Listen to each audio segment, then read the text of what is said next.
السلام عليكم ورحمة الله تعالى وبركاته، معكم فاطمة زهراء ومرحبا بكم معايا في فيديو جديد.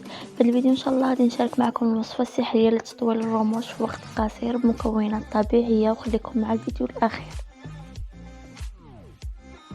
أول مكون عندنا هو علف التمر، حمرته مزيان حتى كيولي اللون ديالو كحل ومن بعد طحنته.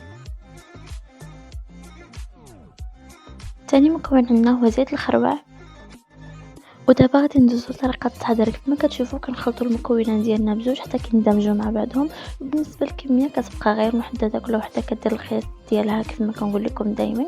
ومن بعد ما خليت المكونات ديالي بجوج كنحطهم في واحد البواطه نتاع مسكره اللي غسلتها مزيان، كنعمرها بالسوران كيف ما كتشوفوا معايا. وبالنسبه لطريقه الاستعمال، كل نهار في الليل من بعد ما كتغسلوا الوجه ديالكم من المكياج كديروها، وحاولوا انكم ما تدخلوهاش للعينين ديالكم. والنتيجه مضمونه وعن تجربه، وكتبان يعني في المده ديال شهر كتعطيك واحد النتيجه اللي هائله. وهكا الفيديو ديالنا كمل، وشاركت معكم الوصفه السحريه لتطوير الرموش. كنتمنى انكم تجربوها، والى فيديو اخر ان شاء الله.